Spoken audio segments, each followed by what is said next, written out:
The world outside the floor-to-ceiling window was a symphony of distant sirens and the low hum of Chicago after dark. But inside Landon Hayes' penthouse office, the only sound was the soft, steady rhythm of two hearts beating as one. He held her, as if she were the anchor in a storm he hadn't even realized was raging inside him. Her arms were wrapped around his neck, her fingers gently tracing the collar of his shirt. The black lace of her dress felt delicate, yet strong beneath his hands, a paradox that was entirely her. He buried his face in the crook of her neck, inhaling a scent of sandalwood and something uniquely, intoxicatingly Mia. With his eyes closed, the jagged edges of his world softened. The hostile takeover threats, the sleepless nights, the crushing weight of an empire. It all dissolved into a quiet, peaceful stillness he hadn't felt since he was a boy. This woman, Mia Vance, had walked into his life a few months ago and had not just saved his company, she was saving him. He felt a smile touch his lips, a genuine, unguarded expression that had become common only since her arrival. It was a strange and powerful feeling, this sense of serene completion. He tightened his embrace, pulling her impossibly closer, feeling the gentle press of her body against his. The opulent chandeliers above cast a warm, golden glow, catching the light in her long, wavy hair and making it look like a halo. In this moment, under the soft light, surrounded by the dark, polished wood of his office, a room that had always felt more like a cage, he felt free. She was a puzzle he was desperate to solve, a brilliant strategist with eyes that saw everything and a soul that felt ancient and familiar. It was more than attraction. It was a profound sense of recognition, a magnetic pull that felt like coming home. If you've ever felt that kind of inexplicable connection, a feeling that quiets all the noise in the world, take a second to leave a like on this story. Landon believed this was the beginning of their narrative, the first chapter of a love he never thought he was capable of. He was so tragically wrong. To understand the truth of this embrace, the impossible chasm of pain and time it bridged, we have to go back 5 years to this very same office, where a different version of this woman stood before him as he shattered her world with a few careless words. 5 years earlier, the office had felt different, colder. The vast expanse of glass didn't offer a romantic view of the city. It was a constant, glaring reminder of the height from which one could fall. And on that grey Tuesday afternoon, Amelia Vance felt like she was in a free fall. She stood before Landon Hayes' imposing mahogany desk, her hands clutching the strap of her worn leather bag so tightly her knuckles were white.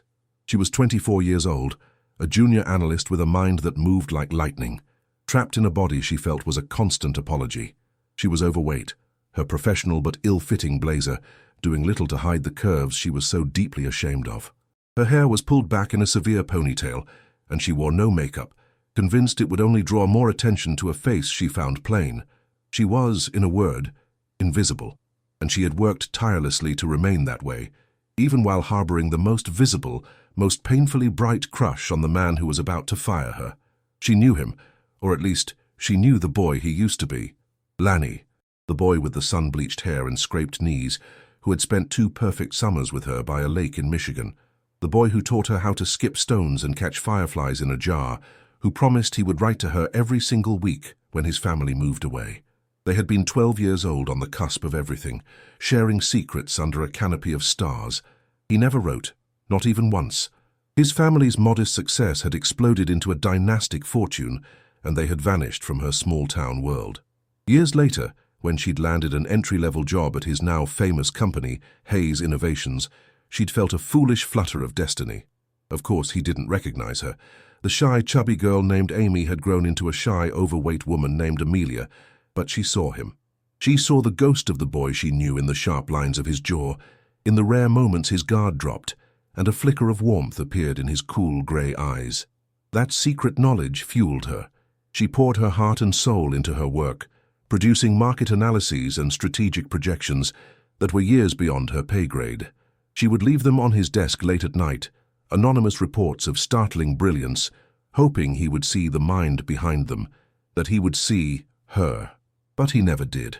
Now she was here, summoned to his office during the third wave of a brutal company-wide culling.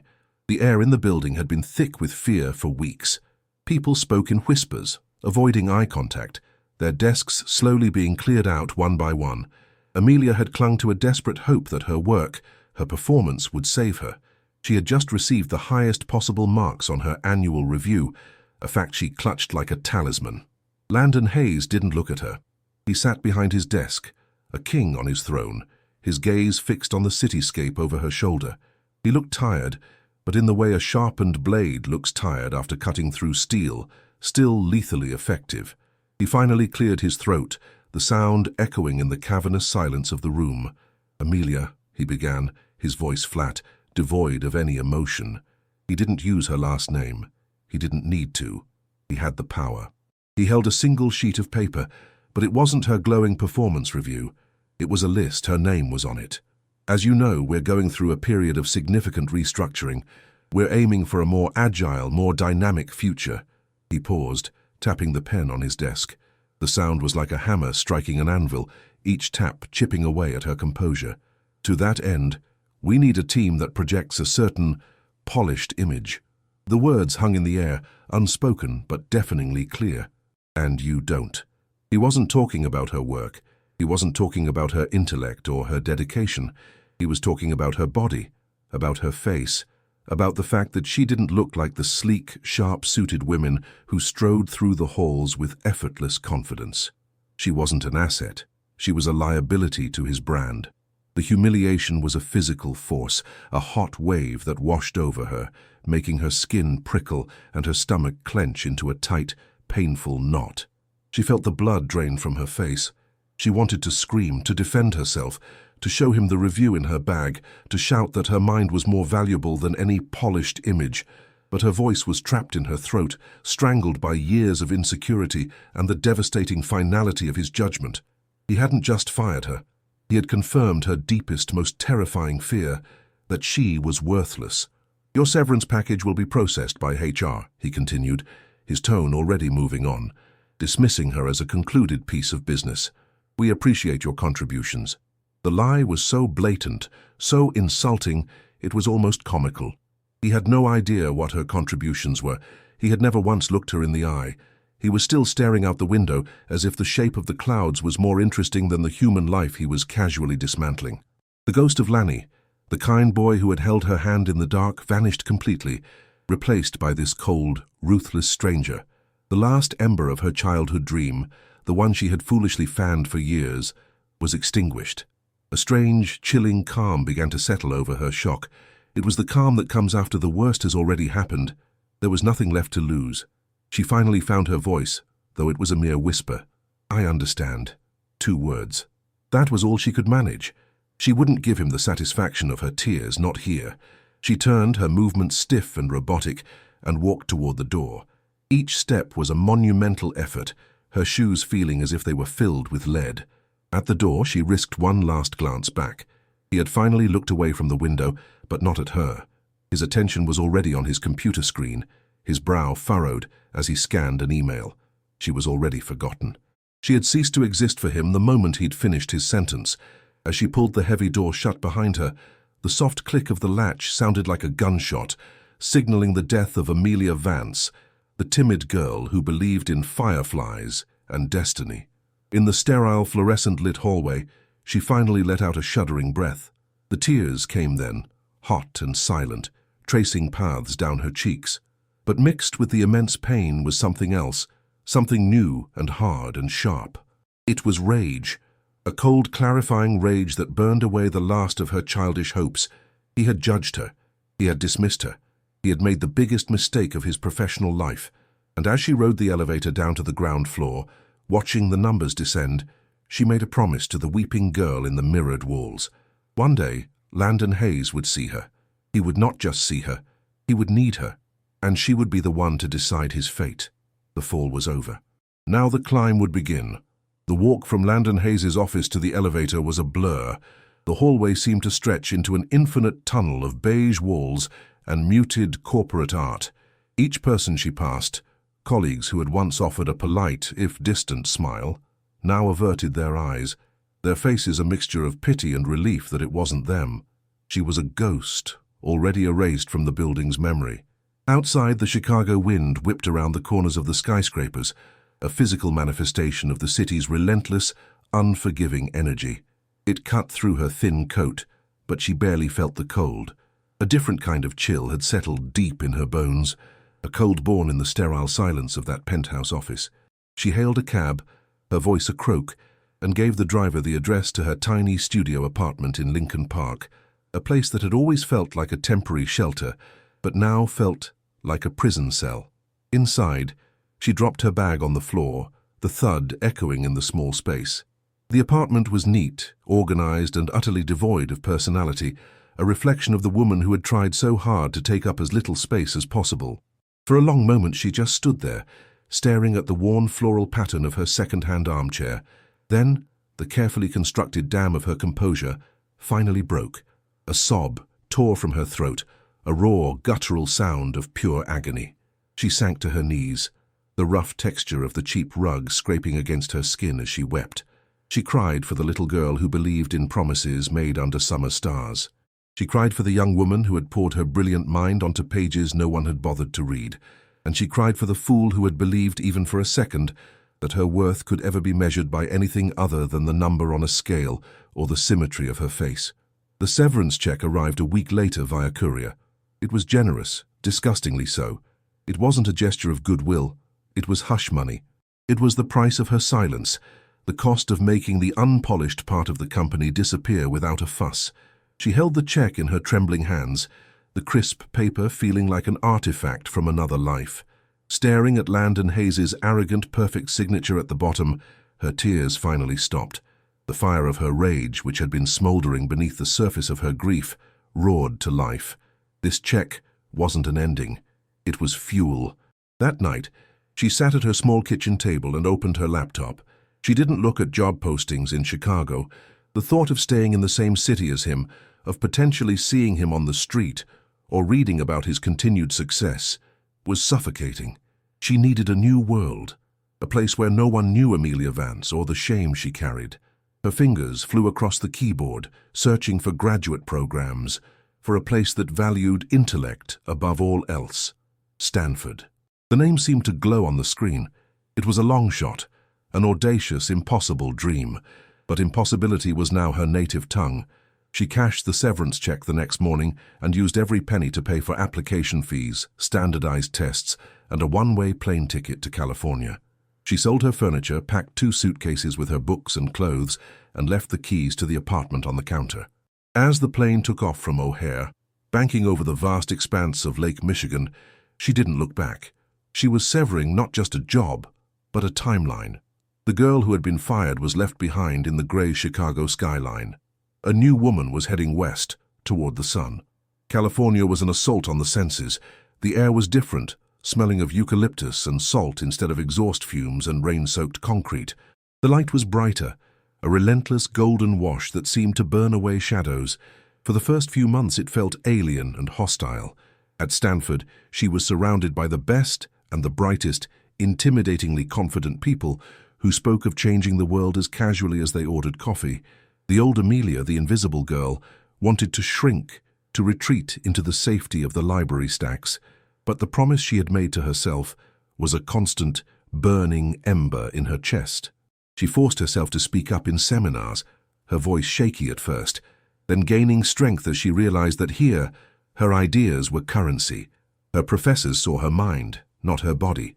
They challenged her, pushed her, and for the first time in her life, she felt seen for who she truly was. Her work became her entire world, a fortress she built brick by intellectual brick, but the pain of her humiliation was a restless energy that a library couldn't contain. She started walking. At first it was just to clear her head, to escape the confines of her small dorm room. She found the trails that snaked through the Palo Alto foothills, dusty paths that climbed high above the valley. She walked with a furious energy, her lungs burning, her legs aching, each step an act of defiance against the woman she used to be. She wasn't walking to lose weight. She was walking to exorcise a ghost. With every mile, she shed a layer of shame. With every summit she reached, breathing in the panoramic view of the Bay Area, she felt a piece of her old self fall away. The physical transformation was a gradual, almost unnoticed byproduct of her mental one. The pounds melted away, not because of a diet, but because she was no longer eating her feelings of inadequacy. Her face thinned, revealing the strong cheekbones and determined jaw that had always been there, hidden. She started moving with a new purpose, her posture straightening, her stride becoming more confident. One afternoon, standing in front of a mirror after a long hike, she barely recognized the woman looking back at her. The stranger in the reflection was leaner, stronger, her eyes clear and focused. But the most significant change wasn't physical. It was the absence of apology in her gaze. She looked at herself and, for the first time, she didn't flinch. That was the day Amelia died for good. She cut her long, severe hair into a stylish shoulder-length wave. She traded her ill-fitting practical clothes for tailored pieces that fit the body she now inhabited with pride, and she started going by Mia. Amelia was a soft, sad name. Mia was sharp, decisive, and new. Mia Vance was the architect of her own life, not a victim of circumstance. After graduating at the top of her class with an MBA, Mia was recruited by a burgeoning tech firm in San Francisco. She threw herself into her work with the same ferocity she had applied to her studies and her hikes. She quickly developed a reputation as a brilliant, almost clairvoyant strategist. She could see patterns no one else could, connect disparate market forces, and predict corporate maneuvers before they happened. She was ruthless but fair, her confidence now a palpable force field. She built a life for herself, a beautiful apartment with a view of the Golden Gate Bridge, a close circle of friends who knew nothing of her past, and a career that was soaring. She never spoke of Chicago. She never spoke of Hayes Innovations. She never, ever spoke of Lanny. The past was a locked room and she had thrown away the key. 5 years to the day after she had been fired, her phone rang. It was a number with a New York area code, a headhunter. His name was David Chen, and his voice was smooth and professional. He said he had been following her career for some time, that her work was legendary on the West Coast. He spoke of an opportunity, a senior VP position at a major Chicago-based corporation that was in trouble. "They're facing a hostile takeover," David explained. "The board is desperate. They need a miracle worker, and your name was at the top of everyone's list." Mia listened, her heart starting to beat a little faster, a cold premonition washing over her. "What's the company?" she asked, her voice perfectly even. "Hayes Innovations," he said. Silence. The name hit her like a physical blow, knocking the air from her lungs. For a moment she was back in that penthouse office, the smell of mahogany and his expensive cologne filling her senses, the weight of his indifferent gaze crushing her. The locked door in her mind was suddenly kicked open, and the ghost of Amelia rushed out, screaming. Have you ever had a moment where your past comes roaring back, demanding to be faced? It's a feeling that can either break you or forge you into something even stronger. If you know that feeling, leave a comment below sharing how you found your strength. Mia closed her eyes, forcing the ghost back into its cage. She took a deep, steadying breath, the California air filling her lungs. When she opened her eyes again, they were clear and cold. This wasn't a ghost from the past, it was an opportunity, a reckoning. It was the universe delivering on the promise she had made to herself in that elevator 5 years ago. "Tell me more about the offer," she said to David, her voice a calm, precise instrument. She listened as he detailed the obscene salary, the stock options, the power the position held. He was trying to sell her on the job, not realizing that she would have done it for free. This wasn't about money or a title. It was about closing a circle. It was about walking back into that building, not as the invisible girl he had discarded, but as the indispensable woman he desperately needed. It was about standing in front of Landon Hayes and watching him look at her, truly look at her, and have absolutely no idea who she was. The rage she had felt 5 years ago had not disappeared. It had simply cooled, hardening over time into something far more dangerous, a perfectly crafted, diamond-hard purpose. "I'm interested," she said, a slow, deliberate smile spreading across her lips. "When can I fly to Chicago?" The flight to Chicago felt like a journey through time. As the familiar skyline materialized through the clouds, a jagged line of steel and glass against the flat gray canvas of Lake Michigan, Mia felt a tremor of the old fear. It was a phantom limb, an echo of the insecure girl who had fled this city in disgrace. She methodically pushed it down, replacing it with a cold, clear focus. She had spent the week before her flight in a state of intense preparation, but it had nothing to do with business strategy. Her plan to save Hayes Innovations was already fully formed in her mind, a complex and elegant solution she had conceptualized years ago in a fit of vengeful daydreaming at Stanford. No, her preparation was for the man, not the company. She had studied recent photos of Landon Hayes dissecting his public persona. He was older, of course. The boyish charm had hardened into a sharp, formidable authority. There were faint lines around his eyes, the product of stress and sleepless nights, but he was still devastatingly handsome in that classic old money way. He projected an aura of untouchable control, the master of his universe. She smiled. He had no idea how fragile that universe was about to become. She checked into a suite at the Peninsula, a world away from the tiny Lincoln Park apartment she had once called home. The room was a study in quiet luxury, with panoramic views of the magnificent Mile. She ordered room service and laid out her armor for the next day, a bespoke Tom Ford suit in a deep charcoal gray, a silk blouse the color of cream, and a pair of wickedly sharp Christian Louboutin heels. Every item was chosen with a specific purpose, to project power, elegance, and an unassailable confidence that would be utterly foreign to the memory of Amelia Vance. She was not just dressing for a job interview, she was costuming a role in a play she had written, directed, and was about to star in. The final touch was a subtle, sophisticated perfume, one she had never worn before. Every sensory detail had to be new. There could be no hooks for his memory to latch onto. The next morning, as the Blacktown car pulled up in front of the iconic Hayes Innovations Tower, she felt a surge of adrenaline, pure and cold. This was the moment. The building loomed over her, a monument to the man who had broken her. She remembered shuffling through these same revolving doors with her head down, trying to make herself small. Today she strode through them, her heels clicking a sharp, authoritative rhythm on the polished marble floor. The lobby buzzed with the low hum of contained anxiety, the same fear she remembered from the culling 5 years ago, only now it was amplified, palpable. The company was bleeding, and everyone knew it. Heads turned as she walked towards the private elevator bank for the executive floors. She was an unfamiliar face, and she moved with a purpose that commanded attention. The receptionist, a young woman who looked like she'd been cast in a commercial for corporate efficiency, barely glanced up from her screen. "Name?" she asked, her tone clipped. "Mia Vance," she replied, her voice cool and steady. "I have a 10 o'clock meeting with Mr. Hayes." The receptionist's eyes widened slightly as she typed the name into her system. The name of the rumored savior from the West Coast had clearly circulated.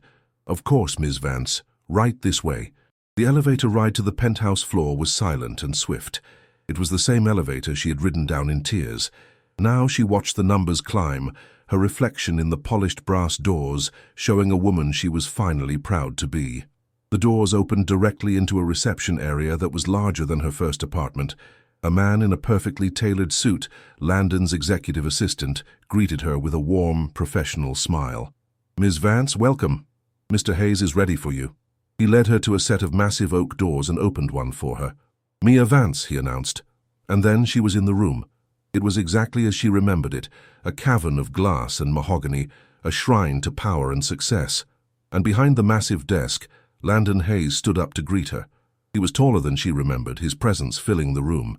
He moved from behind the desk with a fluid, predatory grace, his hand extended. "Ms. Vance, Landon Hayes, it's a pleasure to finally meet you. I've heard incredible things." His voice was deep and smooth, the same voice that had dismissed her with such casual cruelty. She took his hand, her grip firm and brief. His hand was warm, his touch sending a jolt through her, a phantom echo of a 12-year-old boy's hand holding hers. She ignored it. She looked him directly in the eye, her expression a carefully constructed mask of polite professionalism. "The pleasure is all mine, Mr. Hayes." She watched his face closely, searching for any flicker of recognition, any hint that he saw the ghost of Amelia behind Mia's eyes. There was nothing. His gaze was appreciative, taking in her suit, her hair, her face, but it was the look a man gives a beautiful, intriguing stranger. He saw a solution to his problems, an attractive and competent woman who was here to save his company. He had no idea he was shaking hands with his past. He gestured to the 2 chairs in front of his desk. "Please have a seat." As she sat crossing her legs with a deliberate, unhurried grace, she felt the power in the room shift. 5 years ago, she had stood on that very spot, a supplicant waiting for judgment.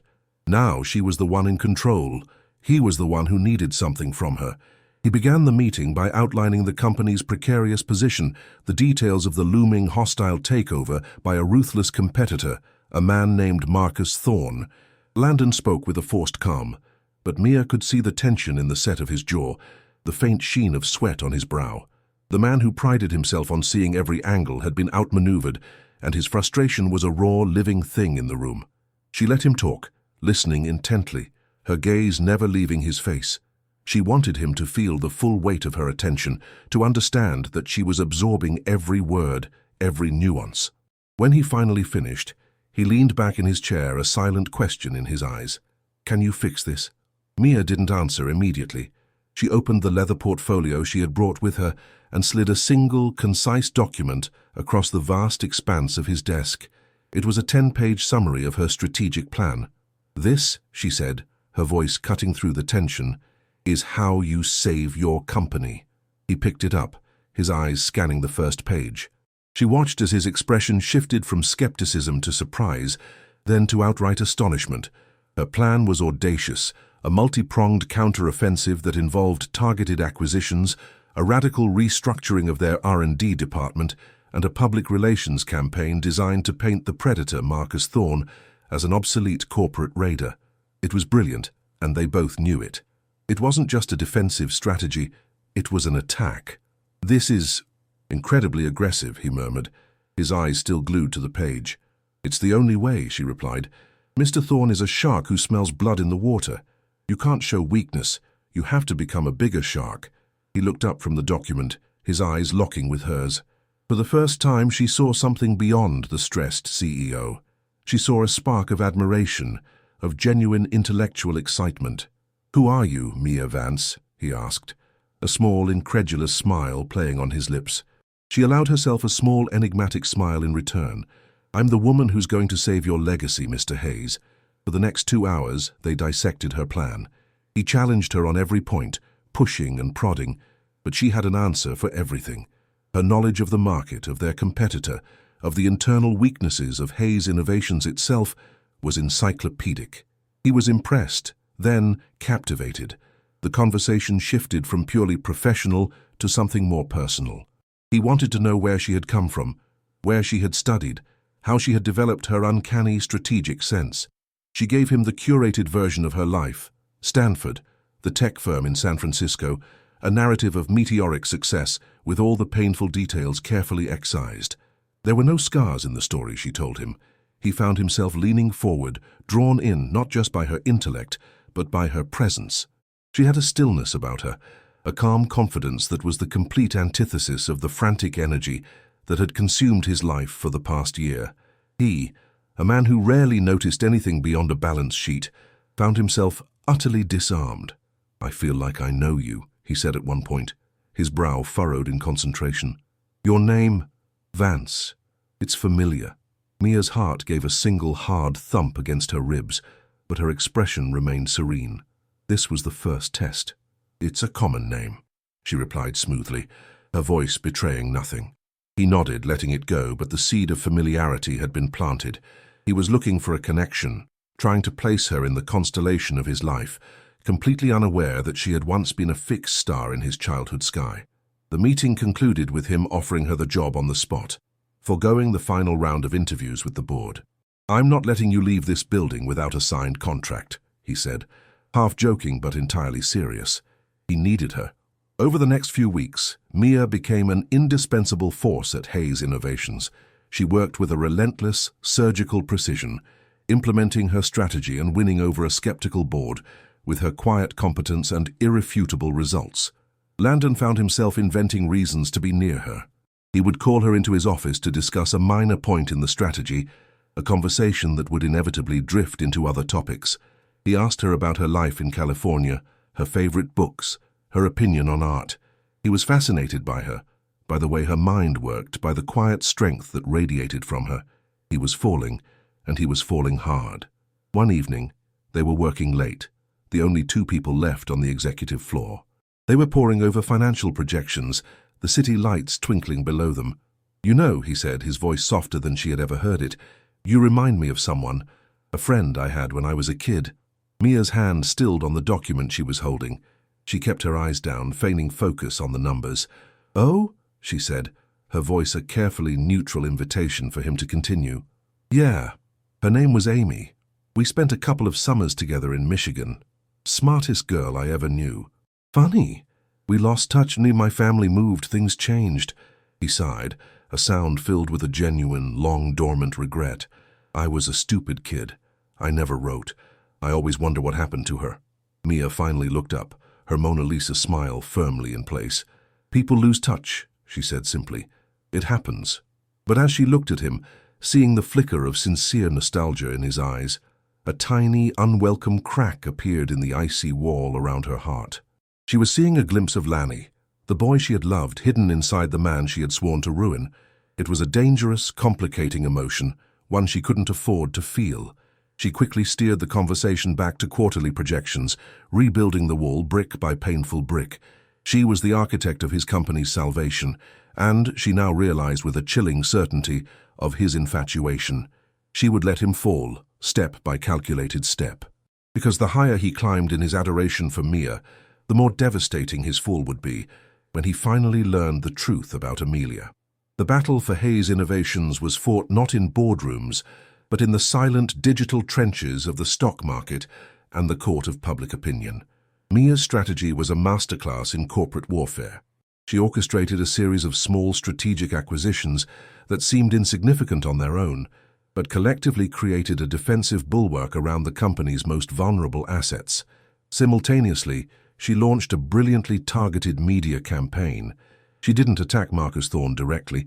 Instead, she crafted a narrative that celebrated Hayes Innovations as a bastion of American ingenuity and long-term vision, subtly painting Thorne's takeover bid as a parasitic act of short-term greed. She positioned Landon against his initial instincts, not as a ruthless CEO, but as the reluctant guardian of his father's legacy, a man fighting to protect thousands of jobs.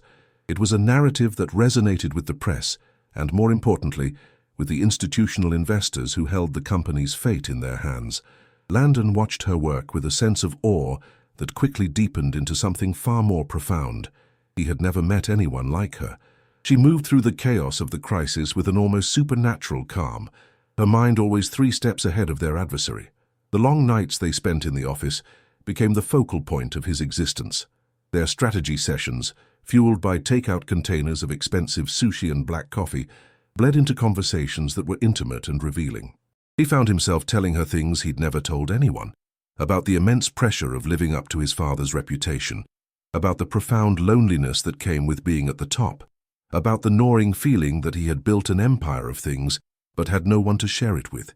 He was showing her the man behind the mask, the vulnerable human being beneath the layers of power and wealth. And Mia, the consummate strategist, filed every confession away. Each secret he shared was another stone she could use to build her case against him, another piece of evidence of the life he'd had, while Amelia had been picking up the pieces of the one he'd shattered. Yet, a treacherous part of her, a part she viciously suppressed, found itself listening not as a prosecutor but as a confidant. She saw the flashes of Lanny, the boy who had been earnest and kind, in the man who spoke of his fears in the quiet of the night. It was a dangerous distraction. To counteract it, she would go home to her sterile, luxurious hotel suite and force herself to remember. She would close her eyes and summon the feeling of that cold office, the weight of his indifferent gaze, the hot shame that had flooded her veins. She held on to the memory of that pain like a rosary, a sacred object of her quest. The ghost of Amelia had to be kept alive, lest Mia forget why she was there. One night, after a particularly grueling day, Landon convinced her to have dinner with him at a quiet, absurdly expensive restaurant. It was not a business meeting. The pretense had long since been dropped. As they sat across from each other, a single candle flickering between them, he looked at her with an unguarded intensity that made her skin prickle. "I need to tell you something," he began, his voice low. "Since you've been here, everything has changed. Not just the company. Me. I feel awake for the first time in years." He reached across the table, his hand covering hers. His touch was warm and steady. "I'm falling in love with you, Mia." The words, which should have been a triumphant validation of her plan, landed with a strange, hollow thud in her chest. This was the moment she had engineered, the culmination of her 5-year-long project. He was in her thrall, completely captivated by the woman she had created. But hearing him say the words, seeing the raw sincerity in his eyes, felt less like victory and more like a complication. If you've ever found yourself in a situation where getting what you wanted felt unexpectedly heavy, you understand the complex weight of that moment. Let us know in the comments if you believe revenge is ever truly sweet. Mia gently pulled her hand away, a practiced, serene smile on her lips. Landon, we're in the middle of a war. We can't afford to be distracted. It was the perfect, professional deflection, but it was also a lie. She couldn't afford to be distracted. His confession had unsettled her, stirring the embers of an emotion she thought she had long since extinguished. The path to her revenge, which had seemed so straight and clear, was suddenly becoming tangled. He accepted her answer with a nod, a flicker of disappointment in his eyes, but his admiration for her only seemed to grow. He saw her rejection not as a lack of interest, but as further proof of her incredible focus and discipline. He was falling in love with the very qualities she was using to orchestrate his downfall. The irony was a bitter pill she swallowed down with her overpriced wine. The tipping point in the corporate battle came 3 weeks later. Mia had uncovered an obscure clause in the company's original charter, a relic from the 1970s that had been overlooked by generations of corporate lawyers. The clause, designed to prevent hostile takeovers during a previous era of corporate raiding, gave long-term shareholders disproportionate voting power. It was an arcane, almost forgotten rule, but Mia realized it was their silver bullet. She worked for 48 hours straight, without sleep, cross-referencing shareholder records, building a coalition of pension funds and old family trusts who had held Hayes stock for decades. It was a Herculean task, a dizzying maze of legal and financial minutiae. Landon stayed with her, watching in amazement as she worked, a force of nature driven by an unseen energy. He kept her supplied with coffee, challenged her assumptions, and for the first time since the crisis began, he felt a genuine flicker of hope. He wasn't just watching his company be saved, he was watching a genius at work. The day of the emergency shareholder meeting, the atmosphere in the grand ballroom of the Drake Hotel was electric with tension. Marcus Thorne and his team of lawyers sat on one side, radiating smug confidence. They had the votes, or so they thought. Landon sat at the head of the main table, Mia by his side. She was a picture of calm, her hands resting lightly on the table, her face unreadable. When the time came, and Thorne's motion for a vote of no confidence was tabled, Mia stood up. In a clear, steady voice, she presented her findings, invoking the archaic charter clause. A stunned silence fell over the room, followed by a frantic rustling of paper as Thorne's lawyers scrambled to understand what was happening. Mia had outmaneuvered them completely. The vote was taken, and the result was a resounding defeat for the takeover. A wave of cheers and applause erupted from the Hayes loyalists. Landon, his face a mask of disbelief and elation, turned to Mia. He didn't say a word. He simply grabbed her right there in front of everyone and kissed her. It was not a gentle kiss. It was desperate and triumphant, a raw expression of gratitude, relief, and pent-up passion. For a split second, caught off guard, Mia's carefully constructed defenses crumbled, and she kissed him back. The familiar scent of him, the feel of his lips on hers. It was a ghost of a dream she'd had a lifetime ago. Then, just as quickly, she remembered who she was and why she was there. She pushed him away gently, her face flushing, not from romance but from a sudden, sharp panic. She had lost control. The victory celebration was a blur. The stock soared the next day, and Mia Vance was hailed as the Valkyrie of Wall Street, the savior of Hayes innovations. Landon was ecstatic, a man reborn. He saw the victory not just as a corporate win, but as a sign. He believed fate had brought Mia to him to save his company so they could build a future together. To celebrate, he decided to host a massive gala at the Art Institute of Chicago, a glittering black-tie affair to honor the team that had helped him win the fight. But everyone knew it was truly an event to honor Mia. He presented it as his moment to formally introduce her to the city's elite, to present her to the world not just as his brilliant VP, but as the woman by his side. For Mia, it was something else entirely. It was the perfect stage, the final act of her play. The public setting, the triumphant atmosphere, the presence of every powerful person in Chicago. It was the poetic, perfect circle she had envisioned 5 years ago. This was where she would deliver the final, devastating blow. The night of the gala, the Art Institute was transformed. Chandeliers glittered, champagne flowed, and the city's most powerful people mingled beneath priceless works of art. Mia moved through the crowd in a stunning, custom-made gown of deep crimson silk. It was a dress designed to be seen, a stark contrast to the drab, ill-fitting clothes Amelia had once hidden inside. Men and women alike turned to look at her, their admiration and curiosity palpable. She was the woman of the hour, the brilliant strategist, the beautiful mystery at the CEO's side. Landon couldn't take his eyes off her. He stayed close, his hand possessively on the small of her back, his pride in her radiating from him like heat. He saw their future stretching out before them, a perfect merger of love and power. He was blind to the abyss that was about to open up beneath his feet. At the height of the evening, Landon stepped up to a podium on a small stage, the clinking of champagne glasses falling silent. A hush fell over the great hall. He began by speaking of the company, of the battle they had just won, of resilience and vision. His voice was strong, filled with a newfound confidence she had given him. Then his eyes found Mia in the crowd, and his expression softened, becoming thick with emotion. "And we owe a great deal of this victory, this new future, to one person," he announced, his voice booming through the sound system. "A woman of unparalleled brilliance and integrity. She is the embodiment of the new polished image of this company." He paused, letting the words hang in the air, unaware of the devastating irony they held.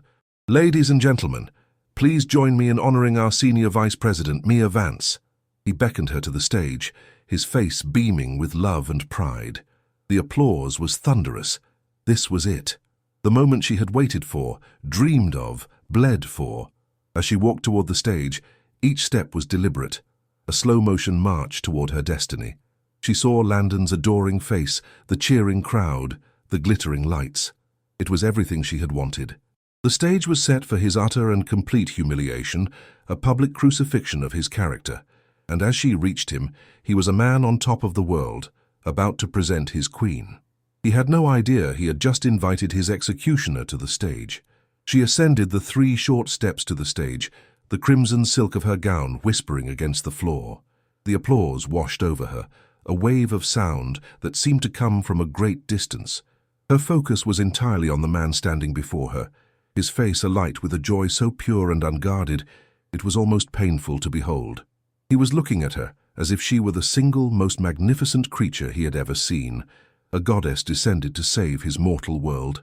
He offered her the heavy cordless microphone, his fingers brushing hers as she took it. The brief contact sent another unwelcome jolt through her, a spark of warmth against the icy resolve in her veins. He leaned in, his lips close to her ear, his voice a low, intimate murmur meant only for her. "You are incredible," he whispered, his breath warm against her skin. "This is just the beginning for us."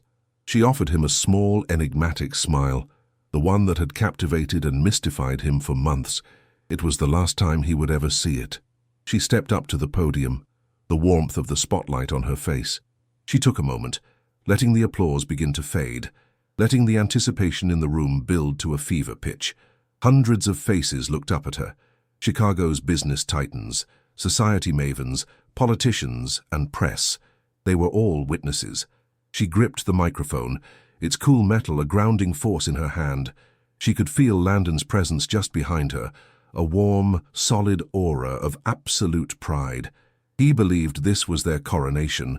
"Thank you, Landon," she began, her voice perfectly modulated, carrying with calm, clear authority to every corner of the vast hall. "Thank you, everyone. It's an honor to be here tonight, celebrating a victory that belongs to all the dedicated employees of Hayes Innovations."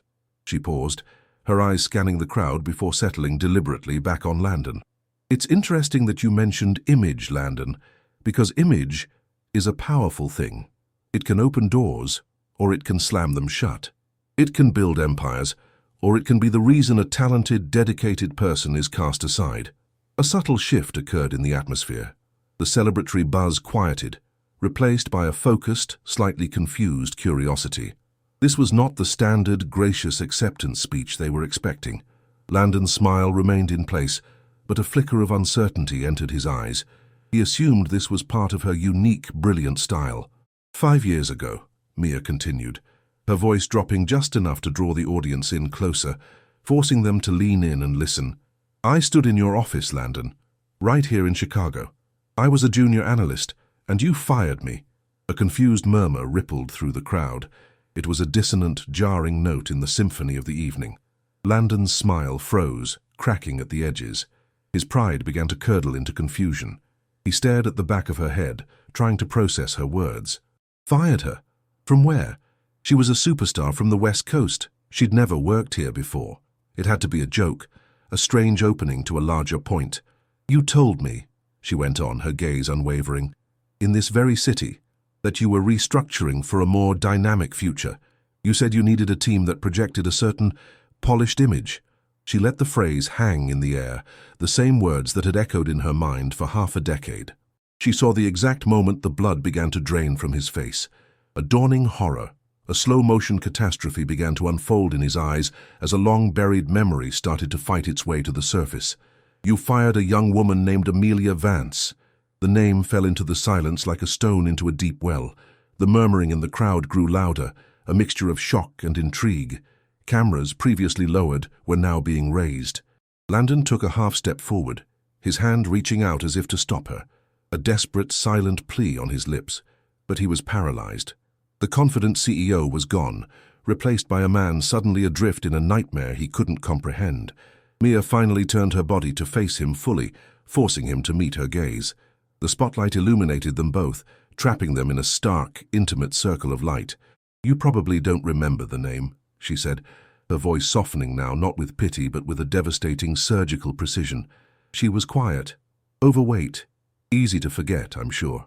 She saw the recognition finally click into place, the last piece of the puzzle slotting home with sickening clarity. She saw not just the memory of the firing, but the memory of the boy he used to be. But maybe you remember a 12-year-old girl named Amy. His breath hitched, a small audible gasp. The color was gone from his face entirely, leaving it a pale, waxy mask of shock. His world, so solid and triumphant just moments before, was fracturing around him. The one you spent a summer with by a lake in Michigan, Mia continued, her voice a near whisper now, yet it carried across the silent hall as if she had shouted it. The one you taught how to skip stones, the one you caught fireflies with in a mason jar. Each word was a perfectly aimed blow, stripping away the years, the wealth, the power, leaving him exposed and raw. The one you promised you would write to, Lanny, every single week. She used the name, the secret, childhood name, and it was the final killing stroke. The man on the stage visibly flinched as if he'd been physically struck. The entire room, the entire world, was watching as Landon Hayes, the titan of industry, collided with Lanny, the careless boy who had broken a promise. They were watching him realize in real time that the captivating hottie he had fallen desperately in love with was the ex-fat girl he had fired, his childhood sweetheart. The woman who had just saved his empire was the same one he had so casually, so cruelly discarded. The power in the room, once so firmly his, had irrevocably shifted. It no longer belonged to the man on the stage, but to the woman who had taken his microphone, and with it, his carefully constructed world.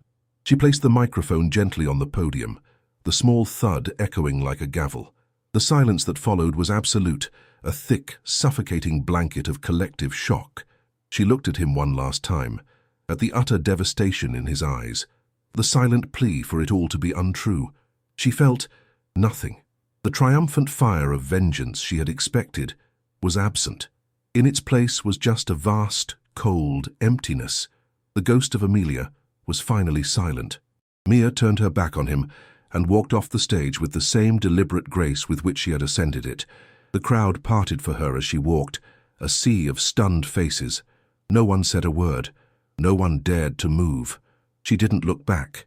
She walked out of the ballroom, through the grand lobby of the Art Institute and into the cool Chicago night, leaving the ruins of Landon Hayes' life glittering behind her under the chandelier lights. Her atonement, she had once thought, was just beginning, but as the doors closed behind her, she realized his atonement was his own problem. Her story, the one she had rewritten from the ashes of Amelia Vance, was finally, mercifully over. Or so she thought. Landon stood on the stage, a statue in a spotlight. The silence in the room was a living entity, pressing in on him from all sides. He could feel hundreds of pairs of eyes on him, dissecting him, judging him. The flashes of cameras were like explosions in the dark. His mind was a chaotic storm of images. A chubby girl with intelligent eyes standing before his desk, a 12-year-old girl with a gap-toothed smile holding a jar of fireflies, a brilliant, beautiful woman kissing him in a ballroom, Amelia, Amy, Mia. They swirled together, a trinity of ghosts from his past and present, all converging in this single, catastrophic moment of revelation. The man he thought he was, powerful, perceptive, in control, had been a fiction. He had been blind, a fool. He finally moved, his limbs stiff and uncooperative. He stumbled off the stage, pushing past the reporters who were now swarming, shouting questions he couldn't hear. His security detail formed a wall around him, guiding him through the chaos, but he felt utterly alone. He was ushered into a waiting car, and as it sped away, he looked back at the grand, lit-up facade of the museum. It looked like a mausoleum, the tomb where his life had just been buried. The fallout was immediate and brutal. By the next morning, the story was everywhere. CEO's cruel past exposed by Valkyrie VP. Hayes Innovations' savior reveals CEO fired her for her image. The company's stock, which had soared after their victory, plummeted. The board, who had hailed him as a hero just days before, called an emergency meeting. He sat at the head of the table in the same room where Mia had first presented her plan, but the power dynamic had been completely inverted. They didn't shout. It was worse. They spoke to him in calm, disappointed tones, the kind a father uses on a son who has irrevocably disgraced the family name. They spoke of fiduciary duty, of shareholder confidence, of the damage to the brand. His personal failing had become a corporate crisis. He had made the company vulnerable, not because of a bad business decision, but because of a catastrophic moral one. By the end of the day, he had agreed to take an indefinite leave of absence. It was a firing, wrapped in the polite language of public relations. He had lost his company. He had lost his father's legacy. He had lost everything he had ever worked for. But as he sat alone in his penthouse office that night, staring out at the city lights that now seemed to mock him, he knew that wasn't the worst of it. The company, the money, the power, it was all just noise. What he had truly lost, what he had thrown away with his own careless, arrogant hands, was her. Twice.